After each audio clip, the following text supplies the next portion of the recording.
G'day guys, it's Dave from Chun here. This is the last in the series of three videos I've made about this book,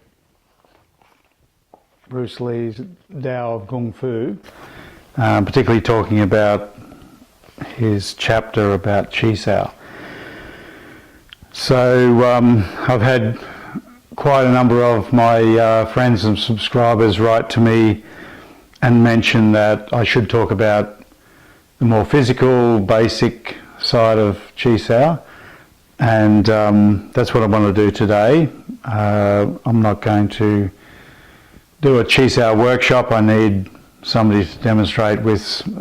I want to show you one or two things, but the main chapter I want to read is what Bruce has titled The Three Stages of Cultivation, and if you've been a fan of Bruce for a long time, you would have heard a similar sort of thing. I remember one of the first things I heard Bruce Lee say or write was, when you first start a martial art, or before you start training in martial arts, a punch is just a punch and a kick is just a kick. And when you start training in martial arts, a punch is no longer a punch and a kick is no longer a kick. Then when you reach a level of mastery, or a high level, you find that a punch is once more just a punch and a kick is just a kick. So there's three definite stages in learning an art, and I experienced this in my art training. Before I was trained, I thought I was a pretty good drawer because I sort of just copied things and they looked pretty much right, and everyone said, "Wow, you're really good, Dave." Then I went to a really excellent art school, which is pretty much, one of the world's best, and realised I was a really crappy drawer and that I had a mountain of things to learn, and there was a long stage there where I felt, will I ever learn all this stuff? How come I didn't know all this stuff? How can anyone come up with this?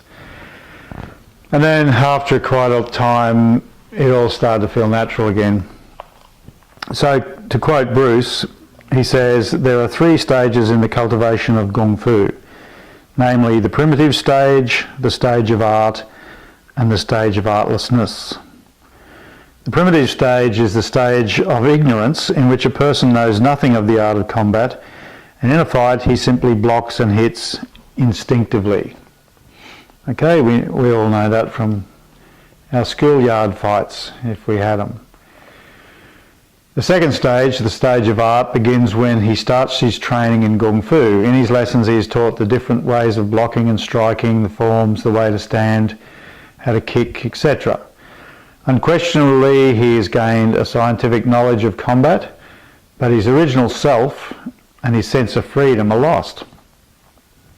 His mind stops at various movements for intellectual analysis and calculations. His action no longer flows by itself. We all know what that feels like. Our teacher's showing us something, we're trying to do it, we're getting adjusted. No, that's not right. Hold your arm like this, hold your feet like this, stick your tongue like that. It's a difficult time. It's a fun time, but it can be very frustrating because you feel like you're so clumsy. Some people are a little more arrogant than others, think they're pretty good early on, but for somebody like me who's always self-doubting, I used to think, God, am I ever going to learn this? Am I ever going to remember all this stuff? But you just push on. That's the hard work of Kung Fu, is just pushing on blindly, following your teacher, trusting what they say, trusting your masters, basically. You don't understand always, but you just trust. Now the third stage he calls the stage of artlessness, of no art. And that arrives when his training reaches maturity. His techniques are performed on an almost unconscious level without any interference from his mind. Instead of I hit, it becomes it hits. One of my favourite things. This is the stage of cultivated ignorance, Bruce's words. In other words, before I learnt martial art, a punch was just like a punch, kick just like a kick. After I learnt martial art, a punch was no longer a punch, a kick no longer a kick. Finally, after I understood martial art, A punch is just like a punch, a kick just like a kick. These three stages also apply to the various methods being practiced in Kung Fu. Some methods, meaning sort of schools and styles I guess, are rather primitive with jerky basic blocking and striking. On the whole they lack the flow and change of combination. Some sophisticated systems, he's got it in inverted commas, on the other hand tend to run to ornamentation and get carried away with grace and showmanship. They, whether from the so-called external, firm or internal, gentle school, I like the way he says internal is gentle, often involve big or fancy movements with a lot of complicated steps or circles towards a single goal. They are too philosophically involved, intellectually bound, and do not come off with sophistication. It is like an artist who, not satisfied with drawing a simple snake, proceeds to put 4 beautiful and shapely feet on the snake.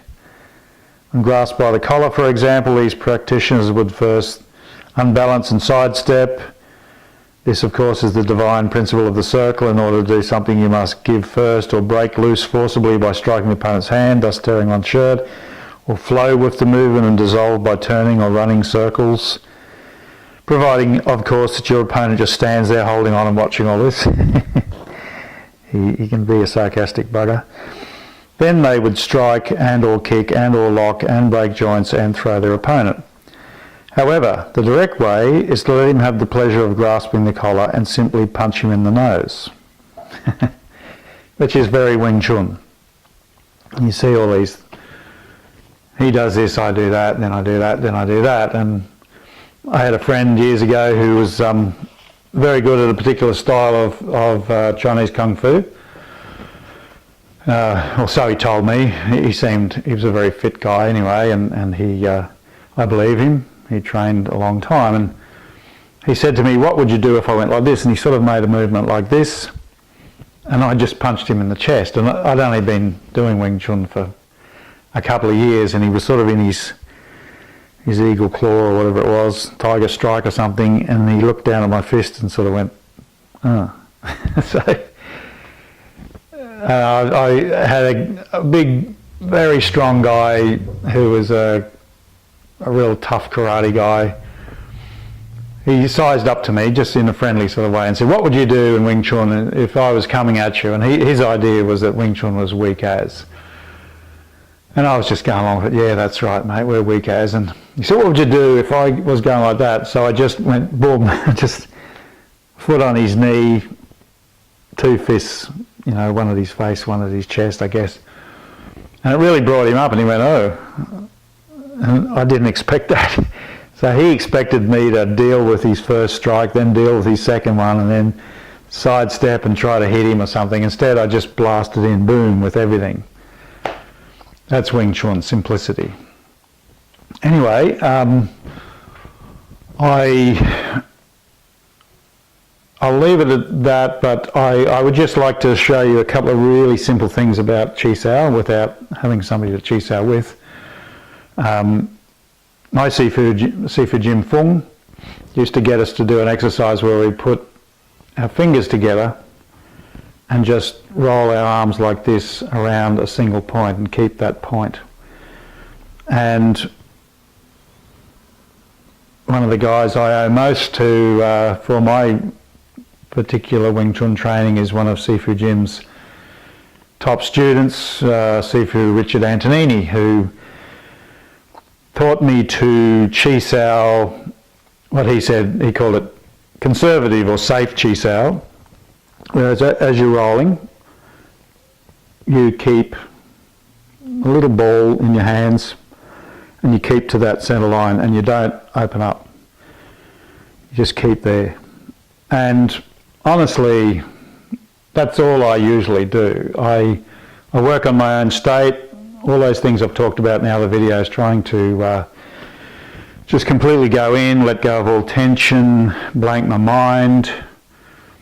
I focus on a point in the opponent, but I don't press at him, but I'm in his way. And that's as simple as just going bang when somebody goes like that, you just go bang. Just keep your arms in their way. Keep this, we think of it as like a ball, either holding a ball or you're the ball, you're inside the ball, all of you's the ball, but you just got it pointed at them, at their centre line, and your arms are relaxed and they just follow whatever they do, but you don't sort of follow him down there and leave a big opening, or you don't go like this. You don't chase him around the place, you just stay on that centre. If he goes out, you'll find if you're in the right state, it will hit all by itself. It'll tend to, as you're sort of just taking everything in and emptying out, you'll find this force coming out, boom, you'll hit them before you even know what you're doing. So that's the practical stuff, and there's heaps of practical stuff that I'd like to show you about Chi Sao, and I promise I'll make that my next video. I just have to find somebody, maybe my mate Pat who made that other one.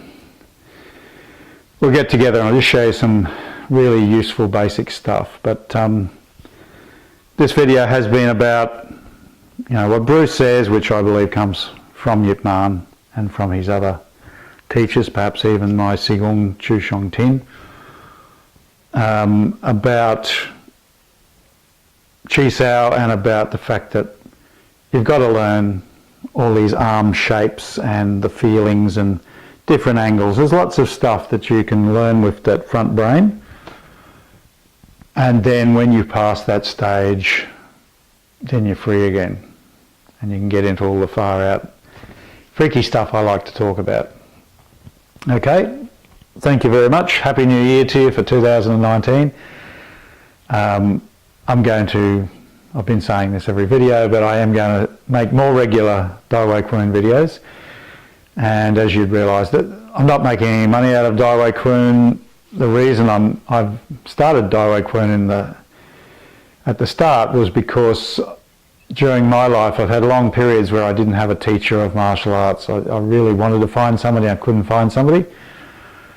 And I believe it's an age you can learn so much from just watching somebody who knows what they're talking about on a video. Anybody who says you can't, I don't know what their head trip's about, because if you're watching a teacher and you're not touching them, then you might as well be on a screen.